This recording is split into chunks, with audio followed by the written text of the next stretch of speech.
landing and first steps on the moon.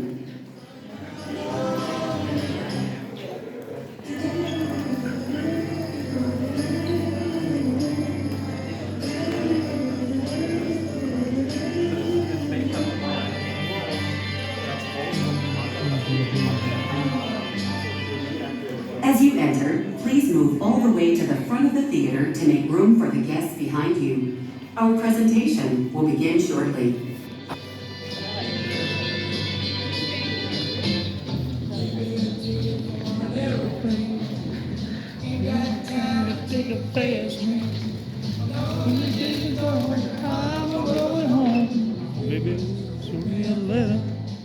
On behalf of NASA and Kennedy Space Center, welcome to the Apollo Saturn V Center. Our presentation will begin in a few short moments. How long is a moment? How long is a moment?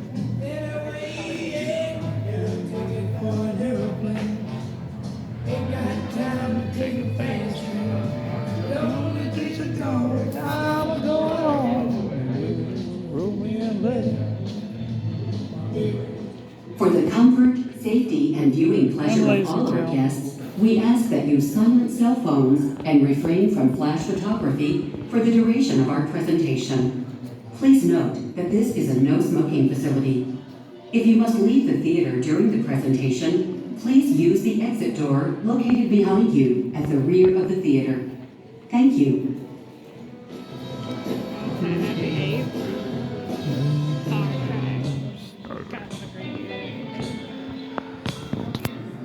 I have that movie too.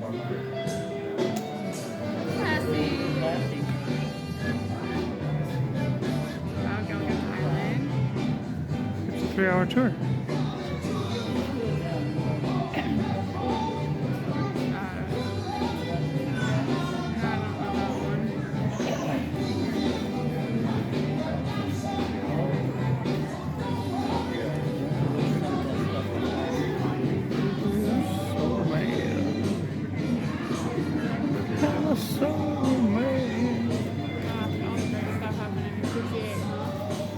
I don't know about that.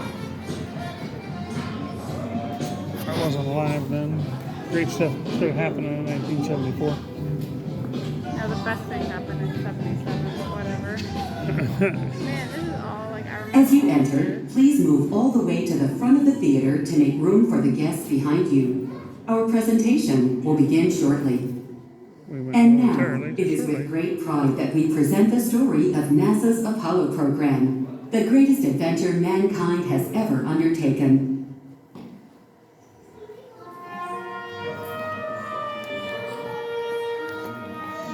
When I was a kid, I used to dream about flying through space. Every week on TV, I'd watch my heroes as they jumped into their rocket ships and took to the stars. And I wanted to be like them. They had courage, imagination, and no problem ever stood in their way for long. You know, in the end, when we actually did send men into space, it turned out that those were exactly the qualities it took.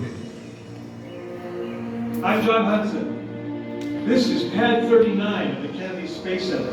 I was a launch controller here when from this very spot, man took off to fly to the moon. It was a journey that began 12 years before that rocket ever left the ground. And it started on the other side of the world.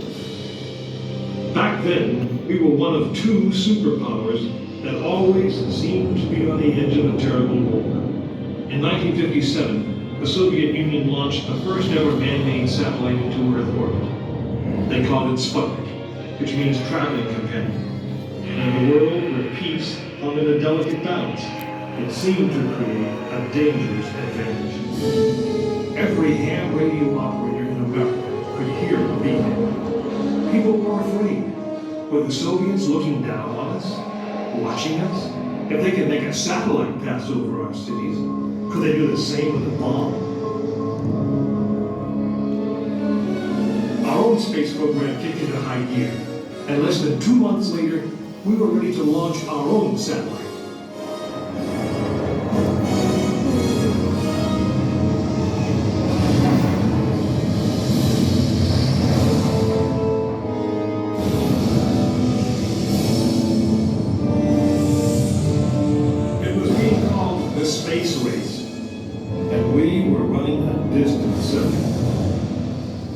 1961, we fell even further behind. Soviet cosmonaut Yuri Gagarin became the first man into space, circling the world in just 89 minutes. We had our own astronauts, and they were eager and ready to take the big ride. But our manned space program couldn't seem to get off the ground. We stuck with it, and on May 5th, 1961, things finally started going right. Astronaut Alan Shepard took his ship Freedom 7 6.5 miles into space. America had its first space hero. Just a few days later, our space program received a new challenge. But this one did not come from the Soviet Union. It came from our young president. In one inspiring moment, he changed the mission from one based in fear of the present to one of hope for the future. But why, some say, the moon? Why choose this as our goal? And they may well ask, why climb the highest mountain? Why, 35 years ago, fly the Atlantic? Why does Bryce play Texas? We choose to go to the moon. We choose to go to the moon.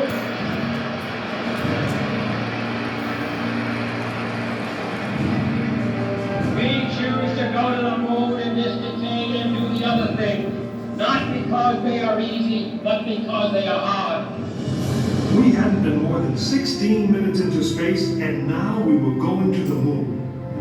We would have to design a rocket the size of a 36-story office building, put it together with the precision of a microscope, and accelerate it to the speed of a bullet.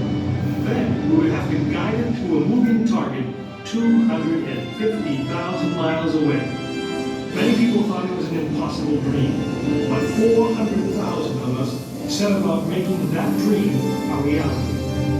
It would be the longest, most hazardous voyage that any man had dared to attempt. But step by step, mission by mission, we orbited the Earth, perfecting the skills and technologies we would need on this incredible journey. Our astronauts practiced maneuvering, docking, and the 1,000 other tasks that would comprise the moon mission. We created new alloys, lighter and stronger than anything seen before. We designed communication systems that would be reliable over the vast distances. And behind it all, we tried to perfect the rocket that would be powerful enough to punch out of Earth orbit and take us to the moon.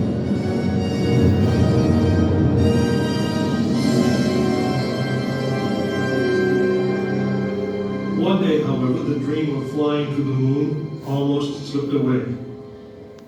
It was January 27th, 1967. Astronauts Virgil Gus Grissom, Edward White, and Roger Chaffee were on board Apollo 1 for a plugs-out test, a full-scale dress rehearsal for the actual launch. Suddenly it happened. There was a fire in the capsule. 3 men whose lives had been in our hands were lost. Surely the opening vistas of space promise high cost and hardships, as well as high reward. But this country of the United States was not built by those who waited and rested and wished to look behind them. After Apollo 1, some thought we'd failed, and that the moon was out of our reach. But we owed it to those men, to learn from their sacrifice and to carry on. We started taking the Apollo vehicle apart, piece by piece. Was the design flawed? Had safety been compromised? Tough questions. And we spent 1.5 years redesigning the spacecraft so that no astronaut's life would ever be at risk because we overlooked something or because we could have done something better. A moon rocket is 91% high explosive, and it goes into the most unforgiving, hazardous environment there is. We could never make it risk-free, and the men who flew them knew that. We didn't send men into space again until Apollo 7 orbited the Earth, testing some of the new design.